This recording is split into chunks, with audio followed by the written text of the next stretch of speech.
I call this hearing to order, and welcome, Mr. Wainstein. It's great to see you. Welcome as well to Elizabeth and three of her daughters, Mackie, Cecily, and Natalie. And Mackie had the good sense to be an intern for the committee last summer, and we were grateful for her service. I understand your daughter, Ellie, who's at Berkeley Law School, is watching remotely, and I would ask Ken that you give us some evidentiary proof that she did actually tune in for this couple of hours, and hopefully, if she's watching now, she's appropriately embarrassed, so we'll see in the aftermath. I want to commend, before we begin formally though, I do want to commend you on your excellent judgment as evidenced by both your attending UVA and living in the Commonwealth. I will question your choice of law school though. But congratulations on your nomination to serve as the Undersecretary for Intelligence and Analysis, or INA, at the Department of Homeland Security. This position sits at a critical juncture between the analytic work of the intelligence community and the information sharing role of the Department of Homeland Security. If confirmed, your job will be to receive and analyze intelligence and law enforcement information relating to the Homeland Security and to ensure its prompt dissemination throughout the department, as well as to your partners at the federal, state, and local and tribal departments and agencies. You come to this hearing with a strong background as an intelligence and law enforcement professional who has faithfully served our country throughout your career as a federal prosecutor, at the highest levels of the FBI, as general counsel, both in chief of staff to Director Mueller, as a U.S. attorney for the district, and the first ever assistant attorney general of the DOJ's National Security Division, and as Homeland Security Advisor to President Bush. I mean, you've had virtually every job across the justice and Homeland Security and intel world. So the fact that after a decade in private practice, you've made the admirable decision to return to public service, I think it is important. And let me, as in our conversation before this, your appointment comes at a pivotal moment, and it's going to clearly have some challenges. While the INA mission is defined, it continues to evolve and mature since its creation in the aftermath of 9/11. And I think for many of us on the committee, there's a sense that the INA, at least recently, has been a bit unfocused and stuck between its dual missions, national intelligence, and departmental priorities. You have some members, not just Senator-wide, but me as well, who are very unhappy with the INA's operations in Portland in 2020, and then disappointed that the INA provided next to no warning about what was to come on January 6th. We just had the one-year anniversary of that date, and the recognition of what domestic violent extremists can do from either end of the political spectrum, I believe needs to be a focus of some of your work. Obviously, at the same time, particularly if they're domestic violent extremists, the First Amendment protects Americans' right to free speech and nonviolent, peaceful protest. And obviously, part of your role will be to defend the Constitution and those First Amendment rights. As head of DHS's intelligence operations, you'll be squarely at the center of those two imperatives, both protecting our country and protecting the Constitution.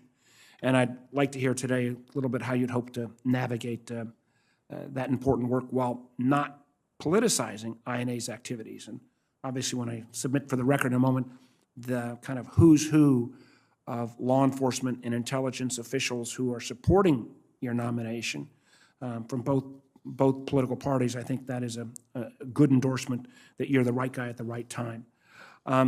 Thank you for appearing at the committee, before the committee this afternoon. I look forward to your testimony. I now recognize the Vice Chairman.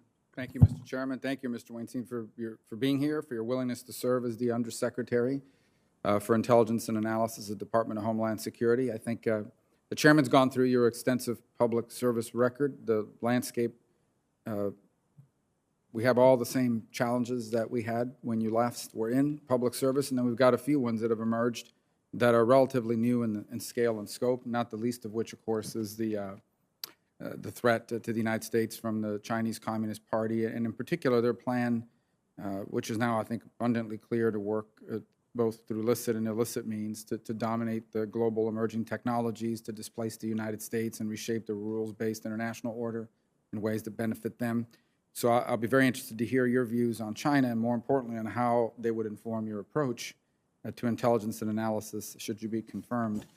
I also would hope to hear a little bit about how you'll ensure that DHS intelligence and analysis isn't being used or even reasonably perceived, which is in many ways is important, perceived to be used by either party or whoever's in power for political purposes under the guise, for example, of pursuing domestic violent extremists. It's a very fine line. The worst times in the history of our intelligence agencies have been when they were either used or perceived to be used for purposes of political advantage. And this comes at a time in which there's a broader crisis of confidence in institutions in this country. But again, none, I think, has been more damaged over the last few years, rightly or wrongly in many cases, than the intelligence community. And so I think it's more important than ever that we do everything possible to ensure that there's both the perception and the reality that the IC operates beyond the bounds of partisan politics, so that both policymakers, but ultimately the American public, can have confidence that their assessments are real. And so those are important points I hope you'll touch upon. With that, again, thank you for being here. We look forward to hearing your testimony and your answers to our questions. Thank you, Mr. Vice Chairman. I now ask unanimous consent that letters of support for the nominee be included in the record, and I would simply point out Ken's got letters from a kind of who's who across law enforcement and criminal justice leaders, and then his list of supporters from national security and intel. I won't go down the whole list by any means, but for my colleagues and for those who are tuning in, it includes Mike Chertoff, Keith Alexander, Jim Clapper, Saxby Chambliss, Mike Hayden, Bill Evanina, Mike McConnell, Mike Morrell, Leon Panetta, Tom Ridge, and a host of others. So very impressive group, and I ask these. Mr. Chairman, the Chambliss one concerns me deeply, but I'm not. All right. Well, I will let this. Let's. The only thing would be worse. For the record, that's a joke. The only thing that would be worse if Burr had been on the letter as well. Well, that would be a devastating death blow to the nomination. So without objection, I'll submit those letters for the record. Will the witness please stand and raise your right hand? Do you solemnly swear to give this committee the truth, the full truth, and nothing but the truth, so help you God? Please be seated. Before moving to your opening statement, I will ask you to answer 5 standard questions the committee poses to each nominee who appears before us. They just require a simple yes or no for the record. First, do you agree to appear before the committee here or in other venues when invited? Yes, I do. If confirmed, do you agree to send officials from your office to appear before the committee and designated staff when invited? Yes. Do you agree to provide documents or any other materials requested by the committee in order for it to carry out its oversight and legislative responsibilities? Yes. Will you ensure that your office and your staff provide such material to the committee when requested? Yes. Do you agree to fully inform and fully brief to the fullest extent possible all members of this committee rather than simply the chairman and vice chairman? Yes. Thank you very much, and now we'll proceed to your opening statement, after which I'll recognize members for 5 minutes by seniority. Thank you, Chairman Warner. Vice Chairman Rubio, members of the committee, I'm profoundly honored to appear before you today as the nominee for Undersecretary for Intelligence Analysis at the Department of Homeland Security. I'm joined here today by my wife, Elizabeth, and my daughters, Mackie, Cecily, and Natalie. And I'd also like to recognize, as you mentioned, my daughter, Ellie, who purportedly is watching this from Berkeley back at school today. It means a lot to me that they're with me today, and it's meant a lot to me that they've been with me throughout my career. I'm also grateful to President Biden for giving me this opportunity to serve and the opportunity to work with his strong national security team. I'm also grateful to him for looking beyond political optics and selecting someone who previously served in a Republican administration. In a small but important way, that is a reaffirmation of the nonpartisan approach to national security that has traditionally been and must always remain a bedrock principle of our government. That is the same nonpartisan approach I always took during my 21 years of government service. I first served as a federal prosecutor for about 12 years, handling a range of homicide, gang conspiracy, and white-collar criminal cases, and doing so without any consideration of politics, and with a clear focus on protecting civil liberties and due process rights. I then pivoted after the 9/11 attacks to focus primarily on national security matters, helping the FBI reorient itself toward its intelligence mission after 9/11, establishing the new National Security Division with my colleagues at the Justice Department, running the Homeland Security Council as President Bush's Homeland Security Advisor, and once again taking the same nonpartisan approach I had learned as a prosecutor and making every decision with full regard for its effect on civil liberties. During this government service, I worked closely with DHS and admired how the department established itself under the exceptional leadership of Governor Tom Ridge and how it responded then to a constant stream of natural and homeland security threats. I'm clear-eyed, however, that those threats have multiplied in the years since, and that the DHS of today faces an increasingly complex threat environment, from nation-state adversaries like China and Russia and others who target our elections and steal our sensitive technology, and from cyber criminals and transnational criminal organizations that victimize our communities. INA is absolutely critical to the department's ability to meet each and every one of those threats. To use Secretary Mayorkas's words, DHS is fundamentally a department of partnerships, and it is INA's mission to make those partnerships effective by ensuring that relevant intelligence is fully circulated throughout the whole Homeland Security enterprise. INA performs a number of functions to accomplish that mission. It manages the information and intelligence sharing with our state, local, tribal, territorial, and private sector partners. It serves the intelligence needs of the DHS components and leadership. It leverages the information holdings of the DHS components to identify and address threats to our national security, and it coordinates information sharing within the department. If I'm confirmed, I will work hard to enhance INA's ability to accomplish each of those tasks. First, I intend to focus on the workforce of INA, which, as I have seen, is a very strong and impressive group of dedicated intelligence professionals. As a manager, I've always believed that it is my first duty to support my personnel. And as a leader of an intelligence agency, I'll be particularly vigorous in defending their ability to deliver objective, unvarnished analysis that is completely free from any political influence. I'll also carefully review INA's operational role in the Homeland Intelligence enterprise in order to identify and eliminate any unnecessary duplication or overlap, and to focus INA's role in those areas where it adds particular value. I'll maintain a constant focus on the implications of INA's activities on civil liberties and privacy, and the need for strong safeguards, oversight, and transparency in our intelligence operations. As we all know, we can only be successful at safeguarding our people, our homeland, and our values if we maintain the trust of our fellow citizens. And importantly, I will work in close collaboration with Congress and with this committee in particular.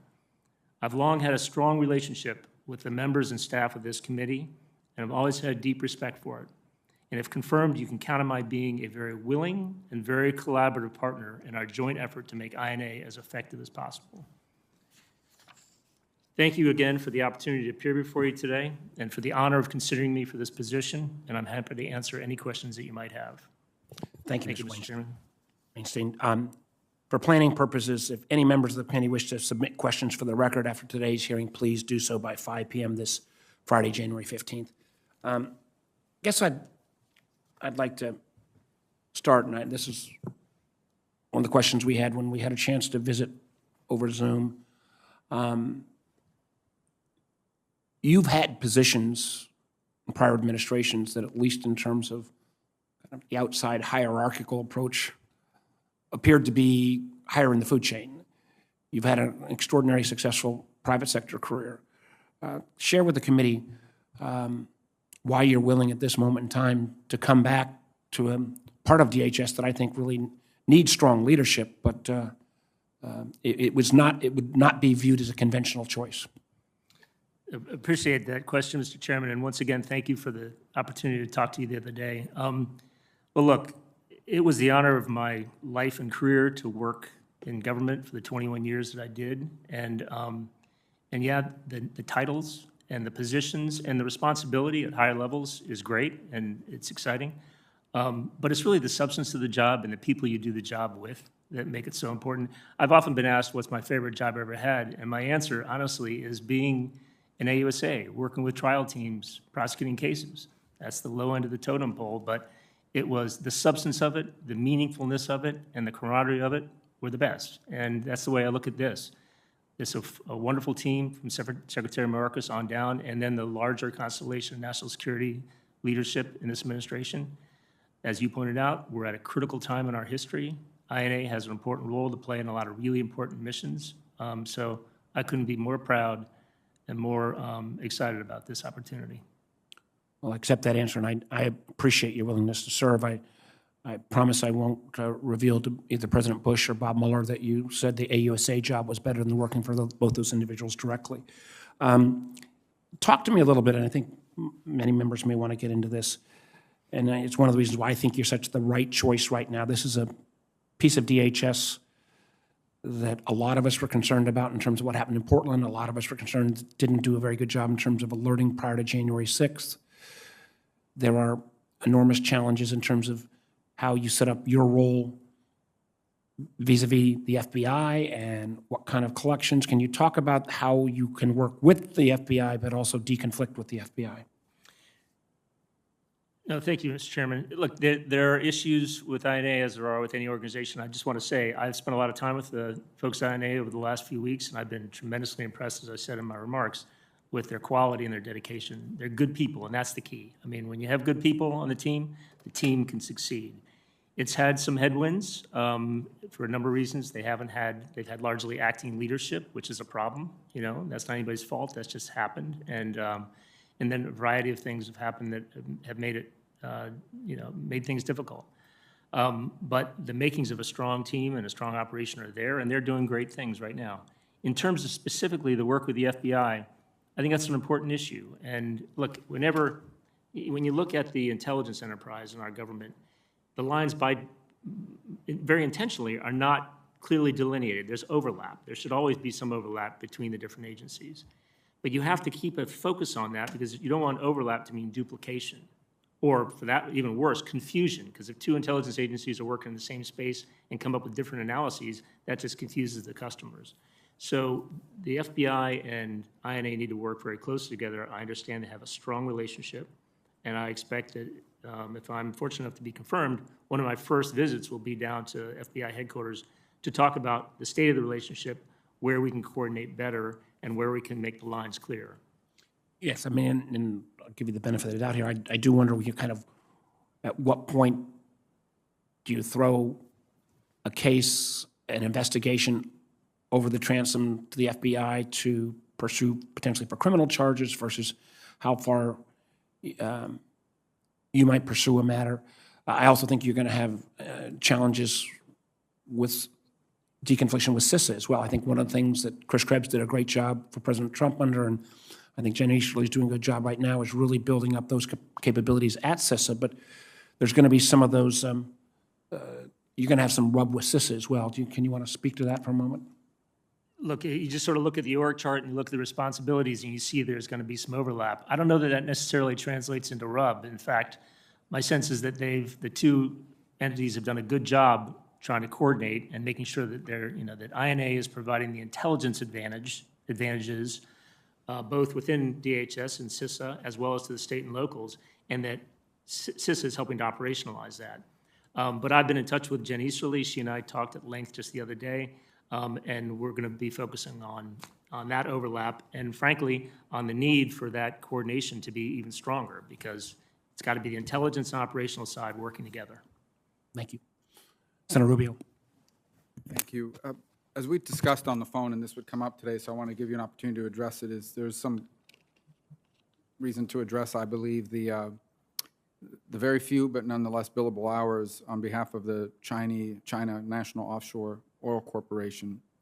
And the reason why it's of concern is because it fits the fact pattern for how the Chinese Communist Party aggressively, plays abroad. And in particular, here are the basic facts as I understand them. And so I think the first thing is I want to make sure I understand the facts the members of the committee do. In April of 2018, a partner at the firm, I believe in the China office, asked for help because he was working for their client, the CNOC, I guess, China National Offshore Oil Corporation, and it was related to a March 2018 release by the U.S. Trade Representative of the findings of the investigation into China's acts, policies, practices related to technology transfer. The report included the government's evidence for how the Chinese government provided competitive intelligence through cyber intrusions to Chinese state-owned enterprises in furtherance of its Made in China 2025 goals and as part of its military-civil fusion. And the report explicitly stated that in 2012,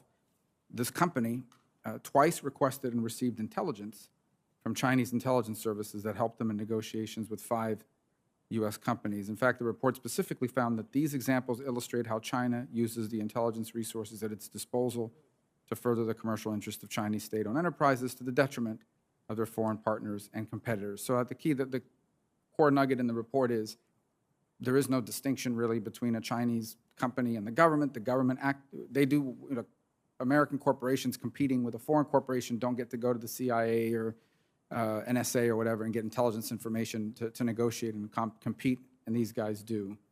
So, but the fact pattern about you being asked by a partner at the firm to look into it I believe is correct. So if you could tell us what was the nature of the work, why were you called in to do it, what did you do?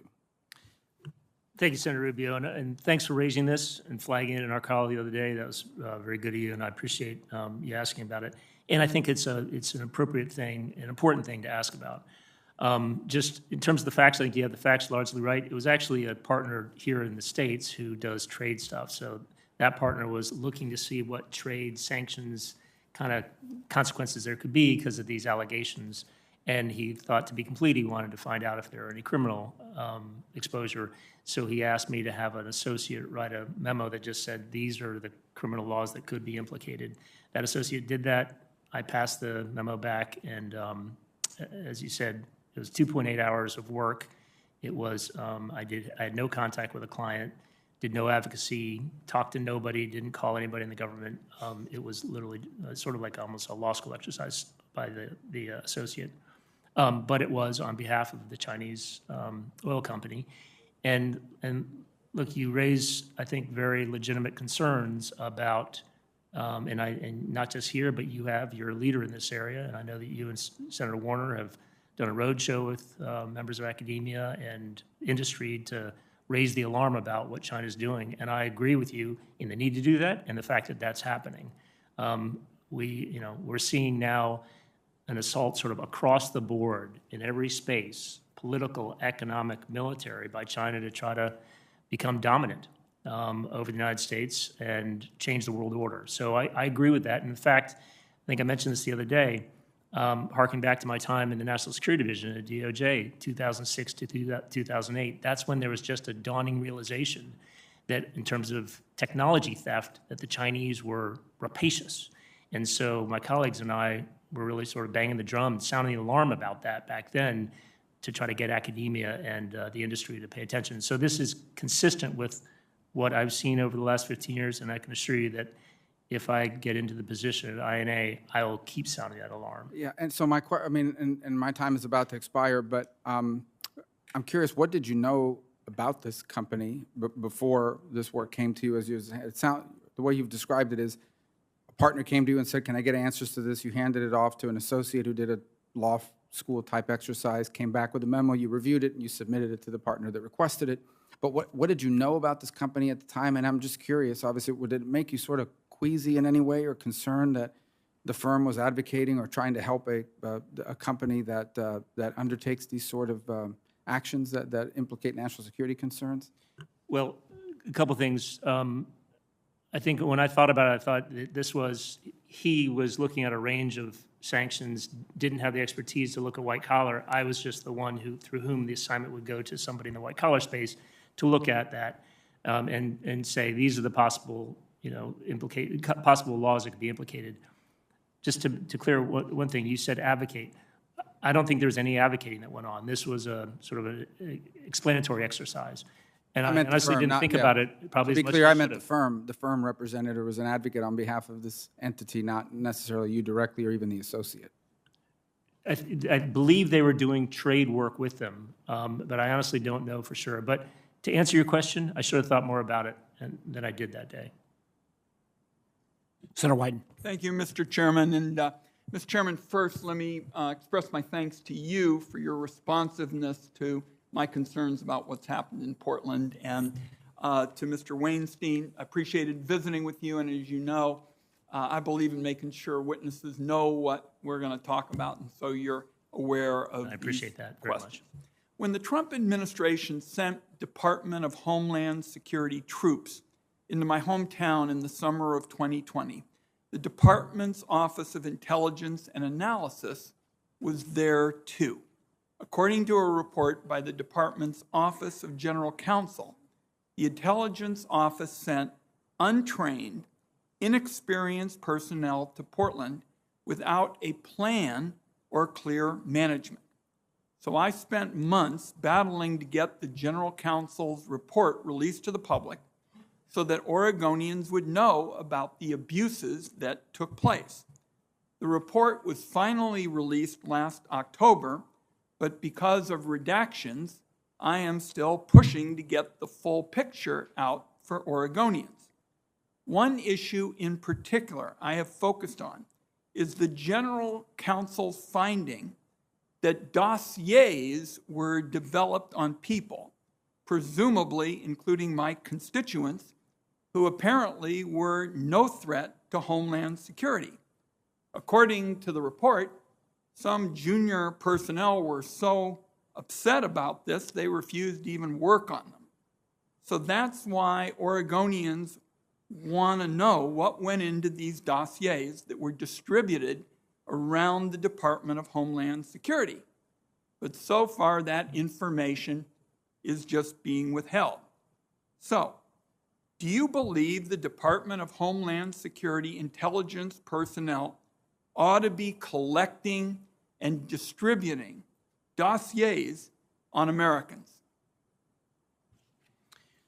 Thank you again for the meeting the other day, and thank you for your practice of giving a heads up for all the questions that you're going to ask a nominee like myself.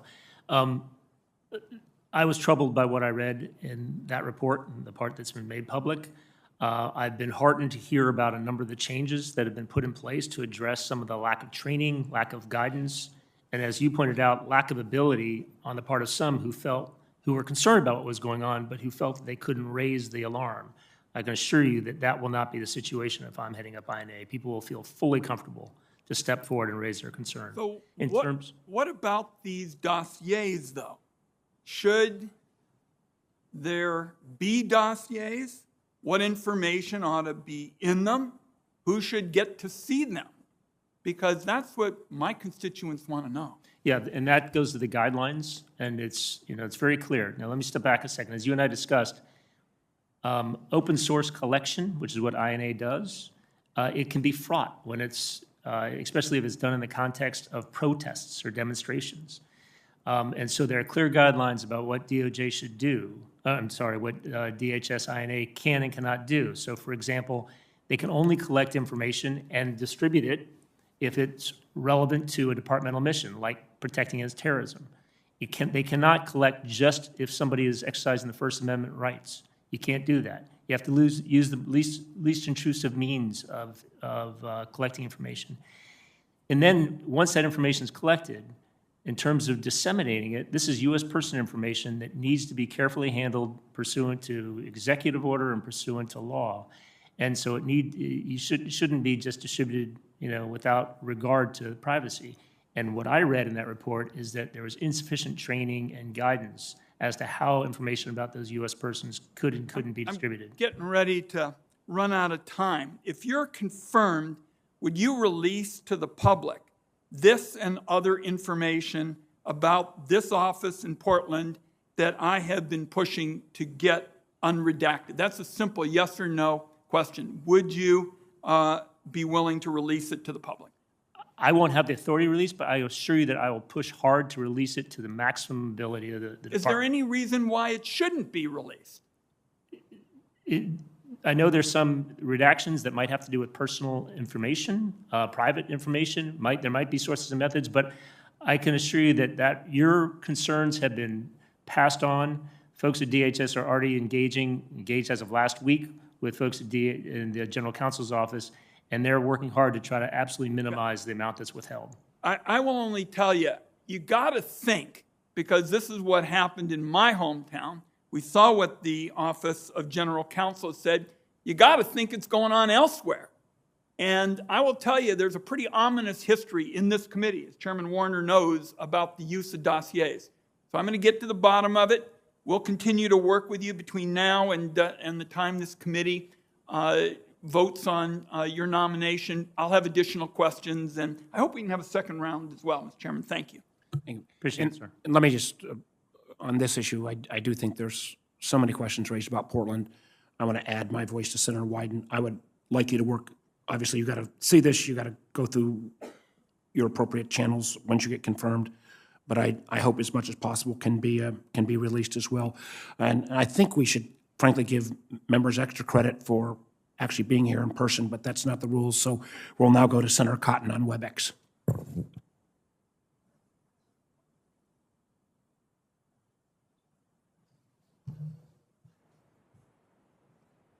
Mr. Chairman, we appreciate the extra credit. Well, and if Tom doesn't poke his head up soon, I'm going to go to you. Senator Cotton, are you out there in Etherland? Mr. Vice Chairman, I'm going to make an executive ruling and go to Senator Cornyn. Thank you, Mr. Chairman. Mr. Wainstein, congratulations on your nomination, and thank you for your lengthy, distinguished public service. And I'm glad your family could be here. I'm sure they're very proud of you, and I'm sure your service is a family affair, and not just you're not just out hanging out there on your own. Senator Rubio talked about the work you did for Chinese clients, and I don't imagine you had to register. I don't think you had to register under Foreign Agents Registration Act, did you? No, and I've never lobbied. Have you had some experience with the Foreign Agents Registration Act during your service? When I was in government, yes. Enforcement of that was under me, or under our division. I think we've seen a number of instances that certainly have been disturbing to me where foreign governments have hired lobbyists here in Washington, D.C., who have not registered under the Foreign Agent Registration Act, but rather under the Lobbyist Disclosure Act in order to obscure their representation of foreign governments. But we're here because we were elected by our constituents to serve the people of this country and not foreign countries, and certainly not without our knowledge of who is advocating for policy changes in Congress. Could you expand upon your views of the role of the Foreign Agent Registration Act and whether you believe that it is adequately serving its purpose? Thank you, Senator. Look, I think you're putting your finger on a very critical issue. FAIR has been around for a long time, but it hasn't been enforced with sufficient energy for decades, for as long as it's been around. There has been a focus on FARA over the last few years. I know that the Justice Department has added resources to that, National Security Division, and they're focusing on bringing cases. And I think they need to, because I think you're right. We need to know whom people are speaking for when they're advocating for legislative change and the like. So I agree with that, and to the extent that I'll have any role in that at INA, it would be minimal, but to the extent I would do everything I can to encourage strong enforcement. Well, there have been bipartisan bills knocking around here for a while now, and we haven't been able to get those passed yet, but I would hope you would use the benefit of your experience and your perspective to advocate within the administration for those changes so we can know it. There's even been when we were considering the Foreign Sovereign Immunity Act to allow the 9/11 families an opportunity to file litigation over foreign financing of the terrorist attack on 9/11. One foreign government went so far as not just to hire U.S. lobbyists here in Washington, D.C., but also to enlist the aid of veterans who came up here without disclosing who was paying for their hotel room and who was financing their presence here, and purported to be advocating on behalf of United States military veterans. So this takes a lot of different shapes and forms, but I think it's an insidious problem, and one that I hope you will help us in whatever way you can to address. I want to ask you, there's been an increased focus on domestic terrorism obviously since the events of a year ago on January the 6th. But what part of the U.S. government in terms of law enforcement, particularly is when so far as it affects the intelligence community, would have jurisdiction to investigate cases of so-called domestic terrorism? That's a good question, sir, and it sort of goes to the point that I talked about with the chairman about sort of the areas of overlap, and this is an area where there is shared jurisdiction, there's shared responsibilities to do intelligence and law enforcement work vis-a-vis the domestic terrorism threat. Obviously, the FBI takes point on domestic terrorism when it comes to doing investigations, building cases. And in fact, they will not do, and I think Jill Sanborn has testified to this, in fact, that they will not do intelligence work absent some predicate. You know, there has to be some predication under the FBI guidelines for them to do that. INA approaches it from a different vantage point. It doesn't have that predicate responsibility. It has limitations I discussed earlier, that it has to be pursuant to a departmental mission. It can't be focused on First Amendment rights, et cetera. But they can do the open source searching or collection if it relates to a threat that DHS is statutorily tasked with protecting against. And so it's a complementary assignment of responsibility between the FBI and DHS and INA. And then the additional piece is that INA plays a critical role in tying the federal government's responsibilities and efforts against domestic terrorism with the state, local, tribal, territorial, and private sector. And that's a really important piece and real huge value add that INA brings to the domestic terrorism fight and, frankly, to the whole intelligence enterprise. Mr. Chairman, I have a few more questions, and I'll wait for a second round if Yes, that's sir. your preference. I think that's probably Senator Heinrich's preference as well. Senator Heinrich. I'll try to be brief. Mr. Wainstein, when the American public found out that Section 215 had been interpreted by the FISA court to allow the collection of millions of Americans' phone records with a single court order, there was an understandable amount of disbelief and outrage in the public. And that precipitated Congress stepping in, passing the USA Freedom Act, which banned the bulk collection of American records, including those under 215, the FISA PIN register statute, and national security letters. And so USA Freedom Act codified a national consensus that the government's collection of Americans' records in bulk infringed on the privacy and civil liberties of ordinary Americans. Do you agree that this national consensus and the USA Freedom Act have it right in prohibiting open-ended bulk collection? Well, thank you, Senator, and thank you for having that question passed on to my colleagues at DHS who passed it on to me. And this is also a topic that Senator Wyden and I had a good discussion about. I can imagine. Yes, and look, bulk collection, let me just say that bulk collection is a very difficult and fraught issue, because bulk collection, by definition, as I understand it, means you might be looking for one bad guy. You might be one bad guy in the group, but you're going to then collect information that involves innocent people. So you can imagine a situation where there's a crime in a bus station, and at 2 o'clock in the morning, and you want to get the manifest for the buses that pulled in at 1 o'clock, you know, because they might have contained the person who committed the murder or whatever. Well, you know that everybody in that bus didn't commit the murder, so you know you're getting the information about innocent people. That's the dilemma of bulk collection. And so the question then is a particular collection, many people, I think most people would agree that that would be an appropriate investigative step to try to solve that murder in the train station. But is it appropriate then to take that to millions of people's telephone records? And that's the issue that came up with the use of the 215 order for the telephone metadata program. And just, I guess, two main points about that occurred to me and that we discussed in our call with Senator Wyden. One is, even if that was arguably lawful, I mean, different people, scholars agree about whether it was lawful and the FISA court judges should have signed the order or not. There's an additional step there, which is it appropriate?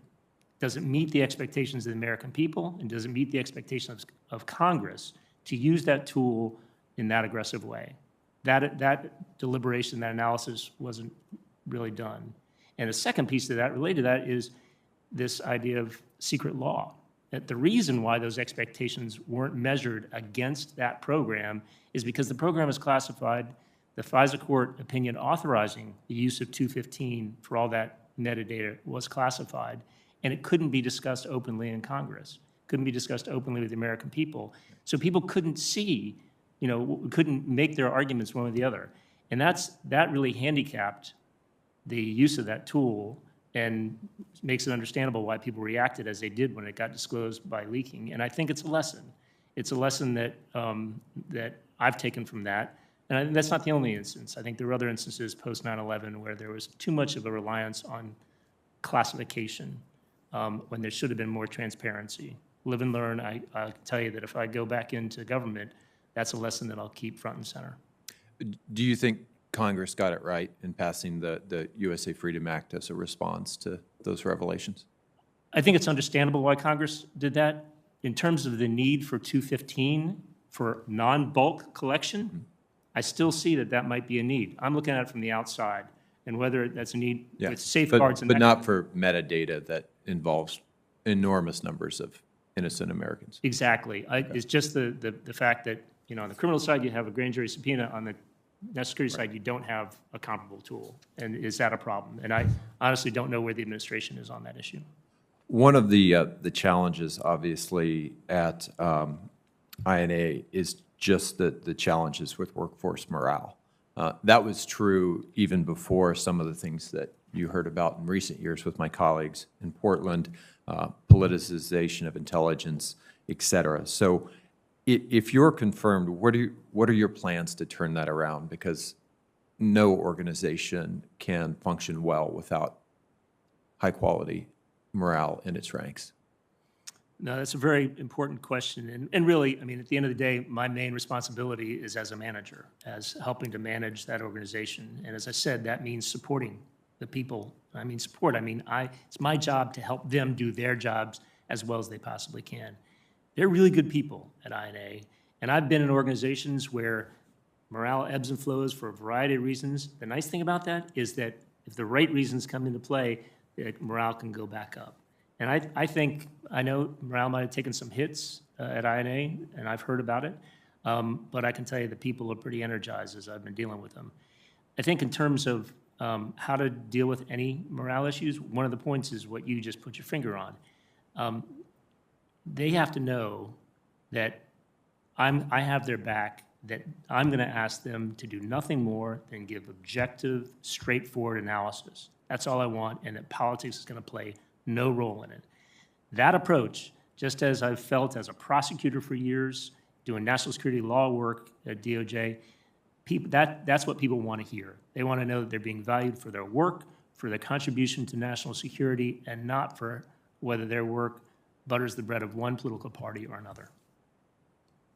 And for members who are going to be around for a second round, and I'll be happy to give up my time so I can get to them, but there are 4 or 5 members who are on WebEx, so it'll be a while. Senator Blunt. Thank you, Chairman. Mr. Wainstein, on the talking on personnel issues, what do you see as the right balance between contractors and permanent employees, and particularly on the contractor side, what do they bring with them that it may be hard to replicate in the agency on a permanent basis? That's talking about management, sir, that's exactly one of the first management questions I'm going to need to address, I think. And I've heard issues or concerns raised about an over-reliance on contractors at INA. But look, there should always be a balance. Contractors provide a really important value. They allow you to surge. If you have a need to surge personnel, as you know, it takes forever to hire people, go through the standard process of hiring folks into the federal service. You can get contractors and surge quickly. They also are very helpful if you have particular needs or areas of expertise that you need to satisfy. Contractors can be brought in. You don't have to go train somebody up. So there's real value to contractors. By the same token, especially when you're talking about analysts, the optimal is to have a traditional government employee who takes over the position, learns the area of analysis and really develops expertise. It isn't somebody who comes in and out on 6-month assignments. That's the optimal, right? But there should be a balance. And in positions that I've held or offices I've run, I've always looked at that and made sure there's a balance. Here, my sense is there might have been an over-reliance on contractors. I think that's been, being rectified. But one of the first things I do as a manager is to look at that on day one. As we think about the growing importance of artificial intelligence and machine learning, and all of the public data that's out there, do you think we'll be able to keep up with the new techniques we need to sort this information down to where a career individual can look at it, or are we going to need some help just dealing with all of the information that's publicly available? It's not anything that we're getting some other way, but how do you propose we go through that in the most effective way and know what we can know from the public available information that's out there? Right. Well, I think you're raising sort of the dilemma of intelligence and the intelligence enterprise in general, which is there's always too much intelligence, and if you can't zero in on what you need, you lose the significance of the intelligence you need to focus on. And especially when you're talking about an entity like INA that's looking at open source information. I mean, it's everywhere. There's so much of it. So there are a couple things. One, you identified one issue or one solution, which is artificial intelligence.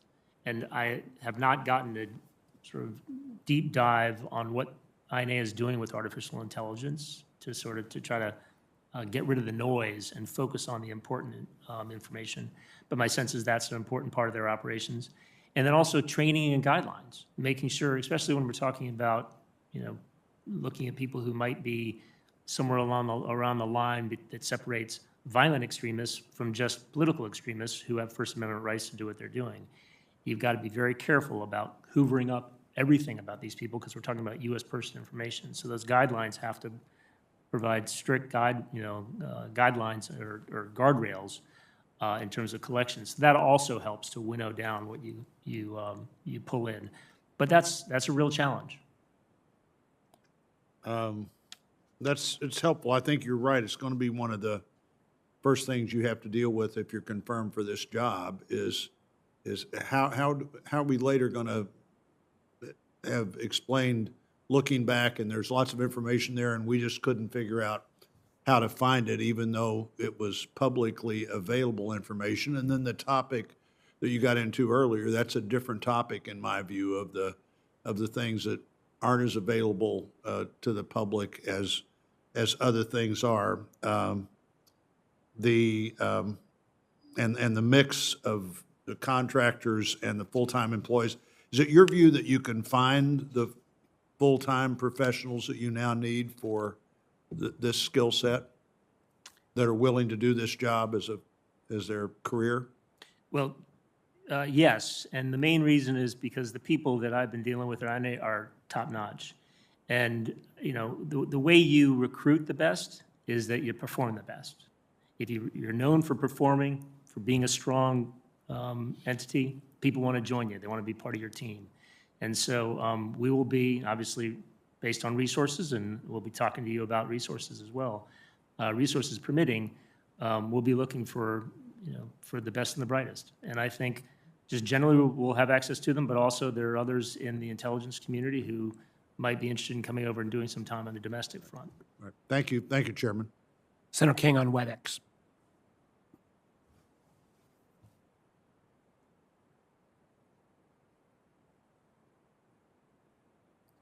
All right, if Senator King is not going to, how about Senator Bennett on WebEx? Going once, going twice. Senator Casey? Mr. Chairman, thank you very much. I'm happy to be jumping in the shoes of those senators who you just named. Yeah. But thanks very much for this opportunity. I want to thank the nominee, the candidate for nomination, Mr. Wainstein, for his public service, his service to the country has already been distinguished, and we're grateful that he's willing to serve again. Certainly grateful that his family is helping him do that, as I know every public servant depends upon. I wanted to ask about one topic, and that's hospital security, and especially ransomware attacks on hospitals. We know that increasingly hospitals across the country have been targets for these ransomware attacks because of the patient data that these systems hold, and the dependence we all have on telemedicine, and what happens in those hospital systems when they have a ransomware attack. They've, of course, caused severe disruptions to patient care, and have caused and will continue to cause problems for healthcare generally. So for Mr. Wainstein, I have two questions. One is, to what extent does INA's Cyber Mission Center support and provide analysis to DHS's cybersecurity and infrastructure security agency to track cyber threats to hospitals and healthcare networks throughout the country? Thank you, Senator, and I appreciate your question, and it's going to a very serious threat. Before we get into hospitals and healthcare specifically, yes, the Cyber Mission Center, I've gotten briefed up on that. I'm generally familiar with how it operates and how it works closely with CISA. In fact, I had a long talk just recently with Jen Easterly, who's heading up CISA, doing a great job there, and we talked specifically about the integration of the INA with CISA, and how INA needs to focus or channel targeted intelligence to CISA as one of its customers, but also to the state and locals authorities to let them know about threats they see in terms of specific attacks, specific types of ransomware attacks and techniques, about parties and groups that are engaging in ransomware, and techniques for dealing with ransomware. So my understanding is INA is working on all those fronts, working in a very good collaboration with CISA. And Jen and I agree that if I get on board, that one of the first things we'll do is sit down and see how that relationship's working and how it can work better. In terms of, well, I'll let you say that as a second question, and I assume that's about hospitals specifically. Yeah, I mean, obviously that's going to be critical, that coordination, so that you can provide both support and analysis. The other question just pertains to a similar concern is, if you're confirmed, will you commit to enhancing INA's both the collection and analysis on cyber threats to healthcare networks to ensure that federal agencies writ large are providing networks with the most up-to-date and actionable information? Yes, Senator, I can commit, I will commit to focusing like a laser on that issue. I mean, I can't think of ransomware is terrible, directed at anybody, but particularly when it's directed at a healthcare organization, where a healthcare organization is going to be threatened to be shut down, putting people's lives at risk. So I would imagine that folks at INA and CISA are very focused on this issue, and that resources are being put to it. And I know that ransomware is a big priority of Secretary Marcus's. But I will, when I get in, I'll sit down and make sure I get a full briefing of what we're doing on the healthcare front, and make sure that we're surging resources as needed. Thanks very much. Thanks, Mr. Chairman. Thank you. Thank you, sir. The ever-patient and attentive Senator Sass. Felt like it was dripping with sarcasm, Mr. Chairman, but thank you. Mr. Wainstein, congratulations on your nomination. Thanks for your past service, and not just thanks to you, but to your wife and daughters. I know one's away, but many times in the years, the decades of your government service, particularly after 9/11, I'm sure Dad was away a lot, so thanks to your family for the sacrifices you all made as well. Thank you for that. Ken, do you believe that China sees themselves as engaged in a zero-sum technological race with the U.S.? Yes, I think they see themselves in a zero-sum technological race with us, and not just technological, other aspects as well. Can you explain to the American people what you think the CCP's goals are vis-a-vis America and how they seek to exploit America's open society, and to the degree that your views have probably changed over the last couple decades. Everybody in 2000 had a much more benign view of what the CCP or what China and the U.S. might be able to do in cooperative competition, but we're in a different place now. Can you explain to us how you see their goals and how your views changed and when? That's a great question. I was just talking to a friend about that just yesterday. Look, I did sort of have maybe it's Pollyannish, but I had some optimism that China would sort of come into the League of Nations, would operate as a responsible member of the world order, would respect the rules of the world order, and would compete fairly, and become maybe a capitalist democracy of some sort. And I retained vestiges of those hopes for quite some time after the turn of the century. I'll say that, and I mentioned this earlier, I'll say that sort of the rude shock that would kind of made me realize that that was a pipe dream was when I was heading up the National Security Division. We started seeing this just sort of frontal assault by China on stealing our technology. And they're very methodically going industry to industry, hoovering up as much technology and stealing it. Chinese nationals and others being deployed to do that. And it was clear to me that they were not playing according to the rules. In fact, that they were starting a campaign to play in violation of the rules. And that's why we sounded the alarm. Very much so. In the time we were at National Security Division, started up an export control initiative that was focused largely on China, doing speeches and press conferences and bringing cases, because I think a lot of people were slow to pick up that lesson that I was probably slow to pick up too.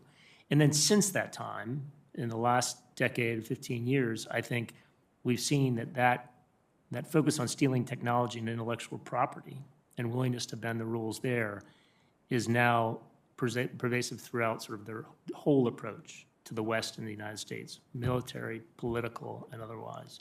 And so I find it to be a very alarming situation, and I agree with your characterization of their feeling that this is a zero-sum game against the United States.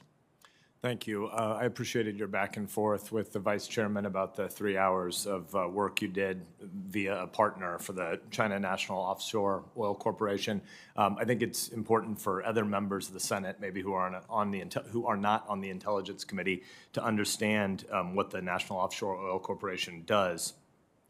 They're essentially a bully for the PLA in the South Sea that tries to intimidate China's neighbors and help the CCP benefit from their civil-military fusion and try to harm other nations that believe in open navigation of the seaways, the rule of law, free trade, human rights, et cetera. And so I've been satisfied in the back and forth that you and I have had with how those 3 hours of billable work came about. I don't mean to speak for the Vice Chairman, but I appreciated the back and forth that you had with him. Would you be willing to pledge that you would do no work for CCP affiliated organizations after your term of government service ends? Yes, I'm very willing to make that commitment. I'll make that commitment right now. Thank you. I'm satisfied and look forward to supporting your nomination. And I think that our colleagues on this committee have had a lot of discussions in a classified space in the past, and I think we should be evolving toward a standard where certain types of work with Chinese government-affiliated organizations in the past are not necessarily inexcusable if we understand the context, as yours was. But I think we should be moving toward a standard where all nominees for all national security affiliated affiliated responsibilities agree that they would do no work for CCP affiliated organizations in the future. So I look forward to supporting your nomination. I appreciated the distinction you drew about domestic political extremism versus violent extremism. And I know Senator Cornyn has more questions on that, so I'm happy to move to that second round. I thank the Senator, and I think the point you've made worthy of consideration. I also think the point that there are many of our colleagues, as well as many businesses, that still don't understand this. And one of the critical reasons, and appreciate so many senators on both sides of the dais who've been part of our so-called road shows as we make the case in a classified setting to business and other entities about the challenges the CCP faces. I would simply say to my colleagues, in terms of the second round, I'll give up my round. There are two more senators on WebEx, and then we'll go to a second round. So we're going back to Senator King.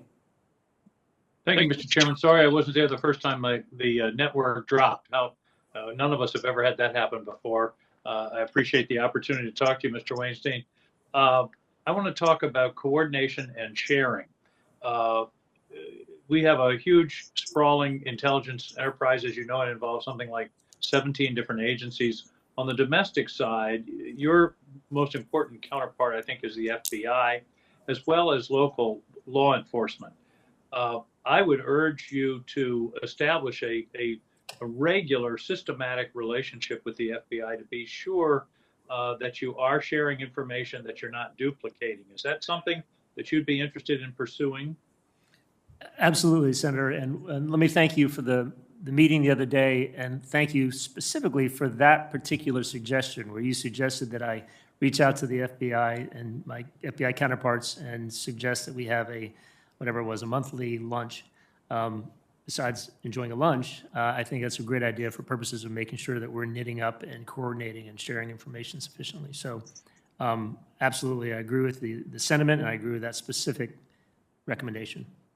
Well, in serving on this committee now, we're going on 10 years, it's been my observation that one of the tendencies in the intelligence community is to hold close the information that's gathered. And intelligence isn't any good unless it's shared, particularly with the people that need to see it. So I think we classify too much. And I think, of course, sources and methods has to be, top of mind. That has to be a consideration. But I hope as you work with the other agencies, for example, we learned on September 11th, on January 6th, that there was intelligence somewhere in the system about a potential violence, but it just never got to the Capitol Police. So the other issue about coordination is to be sure that there's serious sharing, and that the INA doesn't consider intelligence that it gathers as something that it owns, but it could certainly be helpful to either the FBI or local law enforcement. Thank you, sir. I think you've addressed a couple points there that I'd just like to expand on. One is the just information sharing generally, and as we discussed the other day, I lived and breathed the issues surrounding lack of information sharing post 9/11.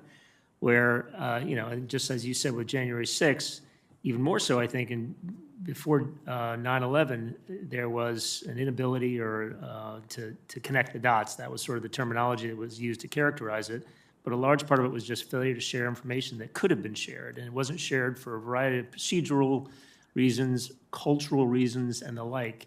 And, we really had to go to work after 9/11 to break those walls down. And I think in the counterterrorism space, especially international counterterrorism space, between the Bureau and the CIA and others, the government's come a long way on that front. But look, it's endemic in government work that siloing happens. People, guard information, and don't think sharing first. They think raising it up their chain before sharing, and that's something that needs to be focused on. Another issue you mentioned is classification, and that's also an issue that's near and dear to my heart. I've been a member of the Public Interest Declassification Board for about 7 years, and I believe Senator Wyden was involved in establishing that board. And our focus was on trying to increase transparency, and part of the reason for that is to establish, give a basis for public trust, but also so that information can be more easily usable by our partners in the national security or law enforcement enterprise, especially like state and locals. And so that's an issue that INA is going to be very focused on, since it really is the intelligence bridge to the state and locals. Well, thank you. And I have some other questions about how you deal with domestic violent extremists or domestic terrorism and separate it from politics. But I think other people are going to discuss that in a second round. So I appreciate your willingness to re-enter government service and the straightforward answers you've given us today. Thank you, Mr. Chairman. Thanks, Senator. I believe we have Senator Gillibrand on WebEx. Thank you, Mr. Chairman. Mr. Wainstein, thank you for being here. A CyberScoop article published this Monday described 20 current federal law enforcement contracts totaling $7 million, which include facial recognition technology services and software. A GAO report last year documented the expanding use of facial recognition technology in the US government for a variety of purposes, some of which have the potential for abuse. Privacy advocates and technologists have identified biases in facial recognition technology, which stand to disproportionately impact Black and Asian people. Such mistakes could not only be discriminatory to our citizens, but potentially disastrous to law enforcement and Border Patrol efforts. If confirmed, will you commit to providing full and accurate accounting of INA's collection, retention, and exploitation of intelligence information derived from the use of facial recognition technology, including listing all contracts and subcontractors used by DHS, INA, to this committee? Thank you, Senator. Yes, I'll make that commitment pursuant to our obligation to keep the Senate Intelligence and House Intelligence Committees fully and currently informed about our intelligence activities. And I know that is I don't know from being on the inside, there was no facial recognition technology, I don't think, when I was last in government. But just reading about it, I've heard about the concerns about biases in the technology, and then the just general concerns. Whenever you have a powerful new technology being used for intelligence purposes, it needs to be very carefully vetted. It needs to be subject to careful constraints and safeguards and guidance.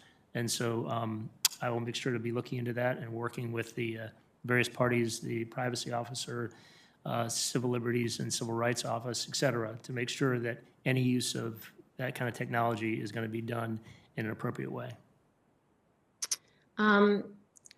If I have time for one more question, I don't have a timekeeper here, but You got it. human capital Go ahead. surveys among federal workers and intelligence community members in particular have consistently rated DHS as one of the least satisfactory intelligence agencies to work for. I'll quote the 2014 GAO report.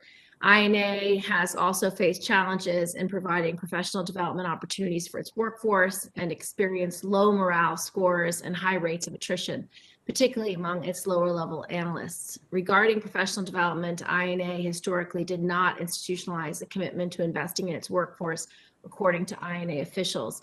If confirmed, what steps will you take immediately to address workforce morale and training issues? Thank you, Senator. That is a fundamental question, a fundamental issue and challenge for me to, if I walk into INA, is to assess what the morale of the workforce is and take every measure I can to improve that morale, which improves the effectiveness of the organization. Like, I've stepped into management positions to a number of different entities throughout my government career, and as I mentioned earlier, morale can change, it can turn on a dime, but it also can improve on a dime. And it's a matter of doing some of the blocking and tackling of management, making sure that the line people have career paths laid out, opportunities for details, training, that kind of thing. It's making sure that the tone at the top is right, as I alluded to earlier, that everybody on the line realizes that the supervisors and the head of INA have their back, so that so long as they do their job right and honestly and objectively, they'll be supported. They'll never get a message from the front office that they need to do anything for political reasons, which is antithetical to good morale in an intelligence agency. And look, I think they're good people at INA, really good people, and I think the word will get out, and is getting out to the rest of the intelligence community that, yeah, those surveys are out there, but they are playing an important role in a critical mission of our government. And I think we're seeing that now. And so when you have criticality, you have good work, and you have strong management, those are the makings of good morale. So I actually expect the morale to end up being high. But thank you for that question. That's an important part of my job. Thank you, Mr. Chairman. Senator Cornyn.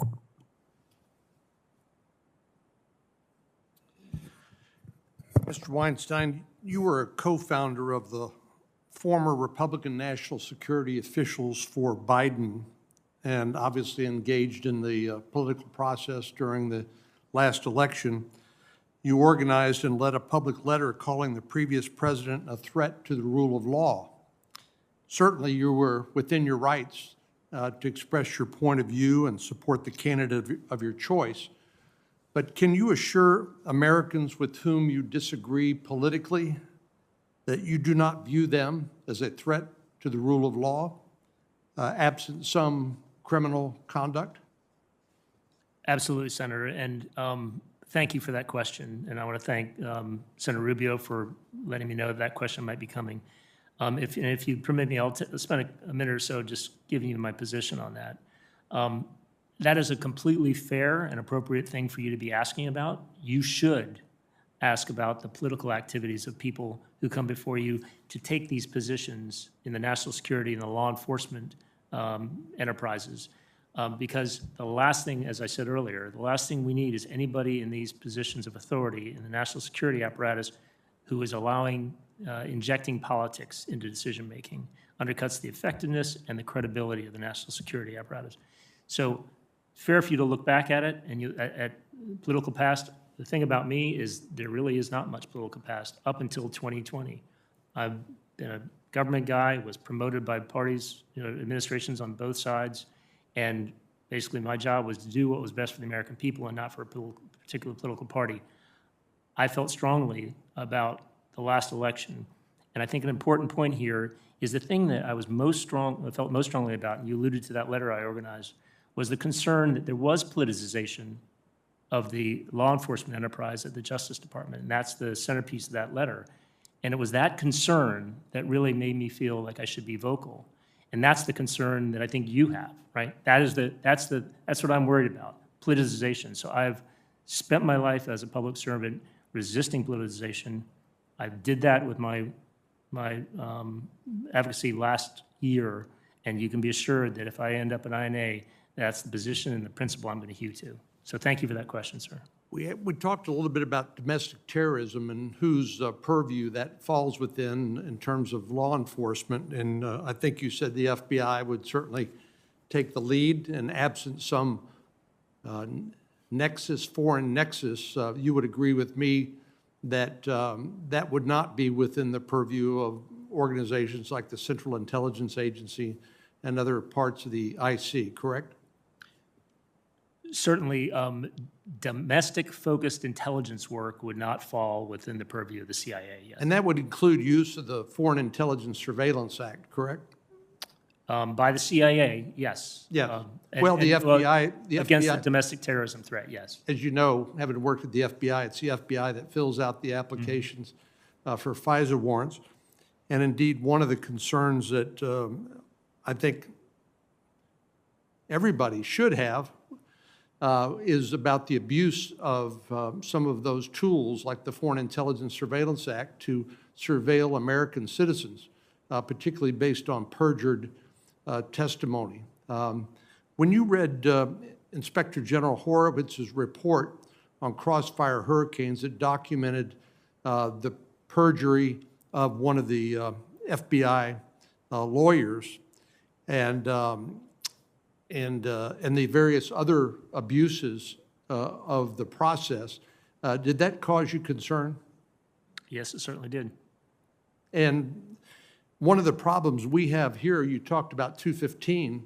I support the reinstatement of Section 215 of the Foreign Intelligence Surveillance Act. But as I've told the Director of National Intelligence, every time that the skeptics about the power that is given to the intelligence community under the supervision of the Foreign Intelligence Surveillance Court and members of Congress, every example of an abuse of that power makes it harder and harder for us as a political matter to get Congress to pass or reinstate those authorities. So let me turn to the border. Obviously, when you see 2 million people, roughly plus, coming across the border during this last year, and instances of drug trafficking and seizures, people with criminal records, potentially people from other countries of special concern. For example, in the Del Rio sector, when I was there last, they said they detained people from 150 different countries coming across the Del Rio sector alone. From a national security perspective, is that a concern of yours?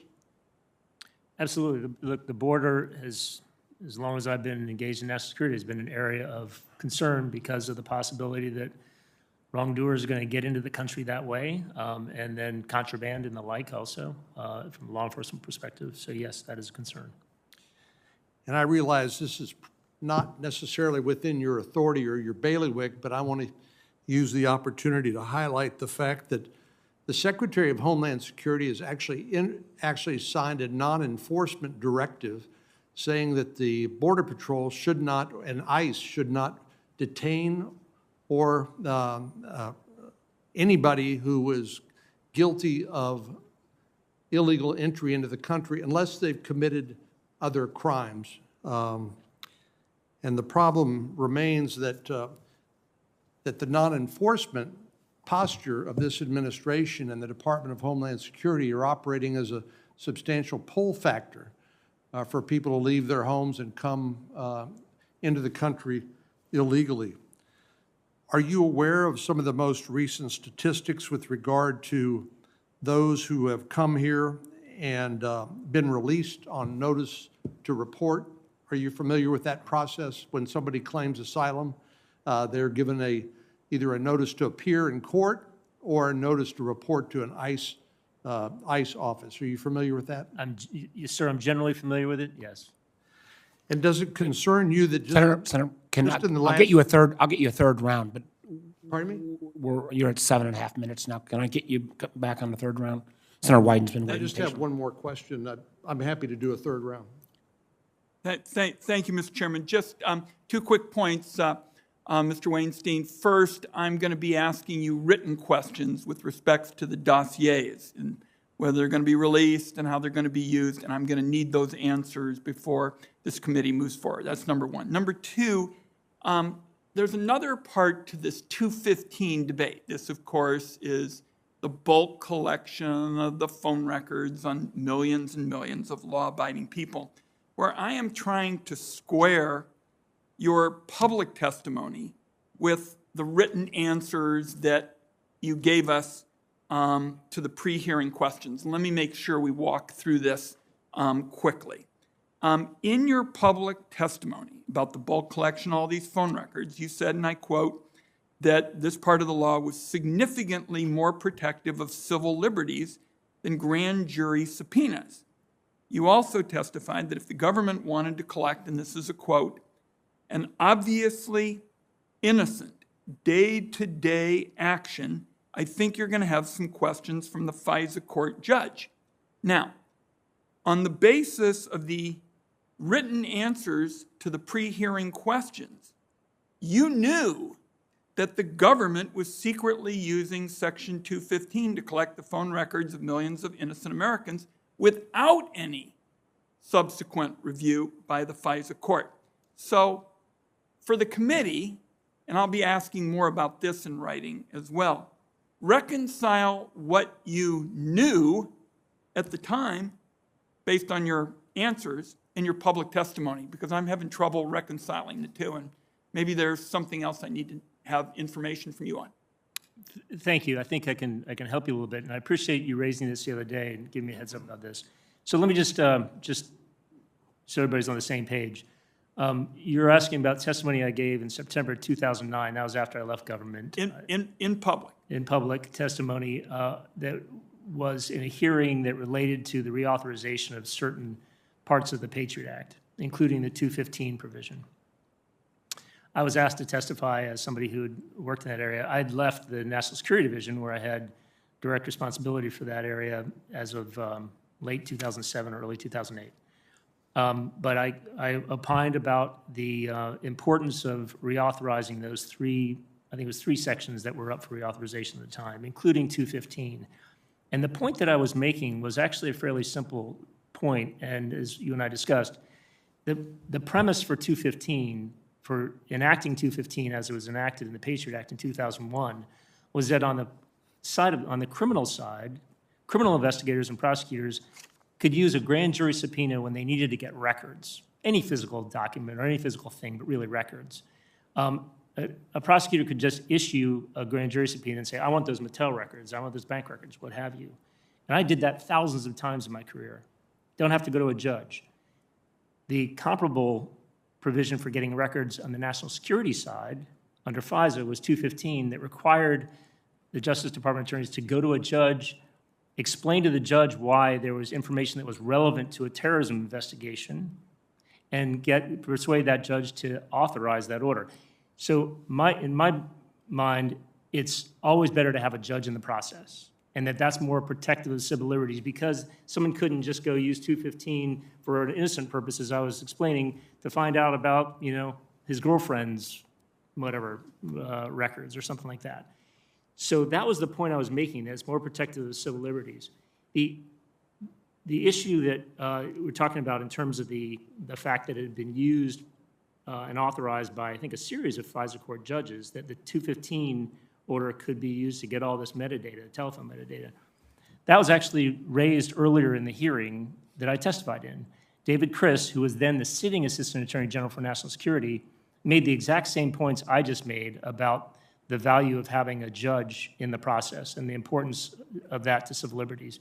He also mentioned in his written statement, he sort of specifically singled out to the members that there was a classified collection under 215 that that some members knew about, that he was happy to brief those members about that classified collection, and that's the metadata program. And so that was already out there. That was sort of the baseline for the hearing. I was there for that. And so when I was talking about it, I was talking about how those 215 was designed vis-a-vis how grand jury subpoenas are designed. And that's still, I think, a valid argument for 215. I will just tell you, my time is up. I continue to find it hard to reconcile what you knew. And at the time you gave this public testimony, when you talked, and I quote here, about how 215 was significantly more protective of civil liberties, you knew that the government was secretly using Section 215 to collect all these phone records on millions of innocent Americans without any subsequent review by the FISA court. And so this is not just a policy question with respect to 215. Members have differing opinions. I'm going to have to get some more information to you from you with respect to reconciling what you now have indicated you knew at the time, which does not seem to me to be consistent with what you said publicly. We'll continue this discussion, and thank you for the extra round, Mr. Chairman. And Mr. Wainstein, we're going to, on both dossiers and this 215 matter, we're going to need some additional information. And as I told you when you came in, I'll continue the discussion with you. Thank you, Mr. Chairman. And if I may, Senator, just a couple points. One, at that point, by the way, I'd been out of the National Security Division for 2 years. So I didn't know actually what was still running or not. I knew that it had been authorized. At some point, I learned it had been authorized previously before my coming into the National Security Division. But also, you said this collection was done without review of the FISA court.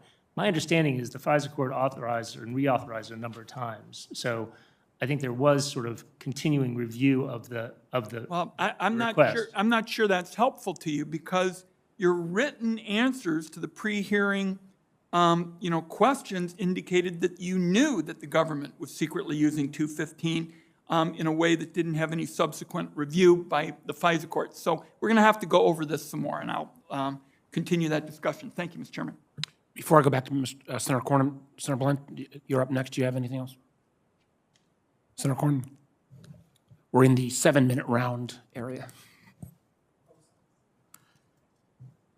Mr. Weinstein, we were talking about the border, Yes. and as Undersecretary for Intelligence and Analysis, what will be your role in an official capacity with regard to border enforcement and threats to the homeland coming across the border?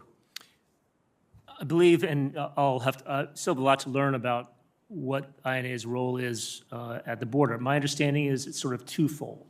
One is to provide intelligence and information to sort of the range of people or actors, enforcement agencies that are involved with law enforcement at and around the border. So making sure that state and local, territorial and tribal partners who are down around the border are getting as much intelligence as we can find about what they can expect to see crossing the border illegally, what kind of migration patterns there are, this kind of thing. So there's, on one hand, INA's job is to provide that intelligence to those agencies, as well as within among the federal agencies and within DHS. But then also to collect intelligence that might be gleaned from people who are coming across the border.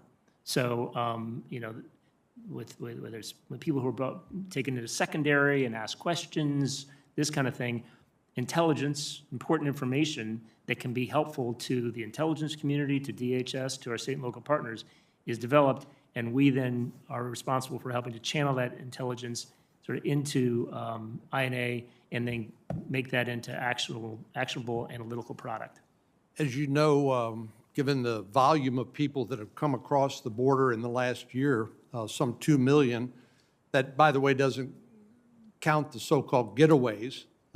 It's always struck me as odd that we try to estimate people we never see, the number, but we know it's more than are actually detained along the border. And among those, law enforcement's identified people with criminal records, multiple offenses, drug smuggling, sex offenders, and the like. Currently, there's no process in place to actually do biometric identification of all the people who are coming across the border. As a law enforcement professional, does it concern you that people are coming across the border for whom we have no record, plus positive or negative, and then they are released into the heartland of the country and given a notice to report or a notice to appear, and just in the last 6 months, 50,000 of them did not show up at an ICE office given their notice to report and just violating the terms of their release. Do you view that as a national security and a law enforcement vulnerability?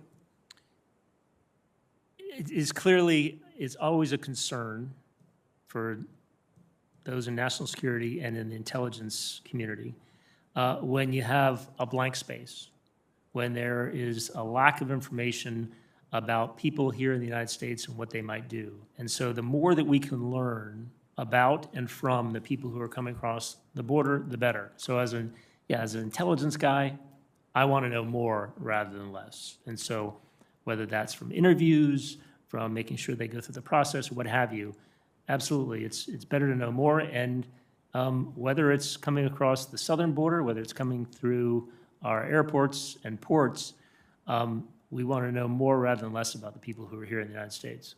And do you consider our lack of knowledge about those individuals a national security vulnerability?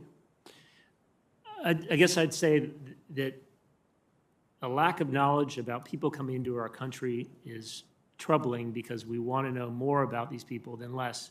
We want to have an understanding whether somebody is coming in for malign purposes, whether it's to launch a terrorist attack or what have you.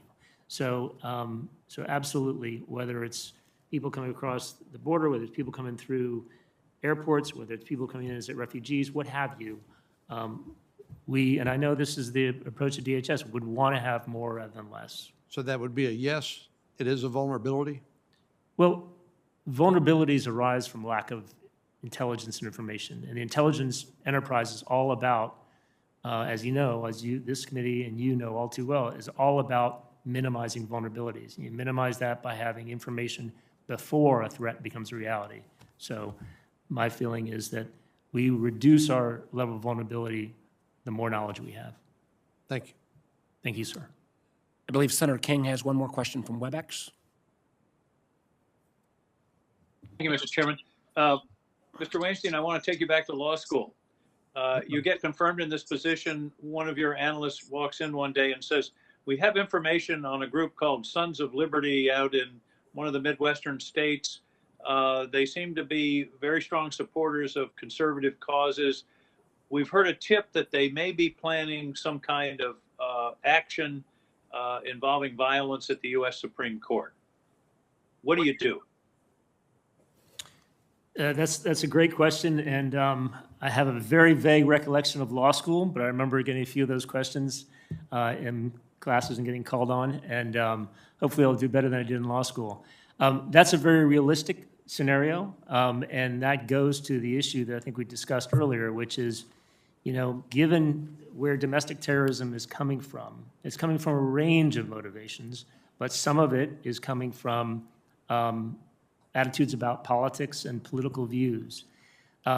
That makes the intelligence operations in that space incredibly fraught, incredibly difficult, because you're forbidden at DHS and in every part of the intelligence community and law enforcement community in the federal government, you're forbidden from taking investigative steps just because somebody is exercising the First Amendment rights.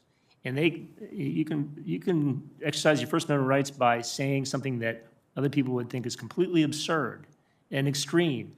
But so long as it's not inciting violence, you're allowed to do it, and INA cannot and should not be involved in collecting against that person or that party. It's the last piece of what you said the analyst came in with that got my attention, that there's an indication that this group is planning some kind of violence, because that's the dividing line. If there is sufficient basis to believe that this group is planning a violent act of some kind, especially a violent act like this, which is sort of very clearly terrorism, seemingly, if it's intended to influence the government by attacking the Supreme Court, then that makes it a fitting and appropriate target for intelligence collection. So it really would come down to how much of a factual basis is there to believe that group is going over that line into violence. And it can't be that there's some remote possibility that it could happen, or that similar groups in the past have gone from being politically extreme to being violent. It has to be that there's some evidence that this group is in fact crossing over that line. I think you're right. I think violence is the dividing line. I will share you my favorite interchange with a law professor who once asked me a question I didn't know the answer, but I bravely guessed and said yes. And the professor said, Mr. King, a shorter and more accurate answer would have been no. Thank you, Mr. Wainstein. Thank you, sir. Well, Mr. Weinstein, welcome back to the arena. You have proven me completely wrong. I thought we would glide through this hearing in 45 minutes. And you saw from both sides of the dais, enormous amount of interests. I personally, look forward to supporting you.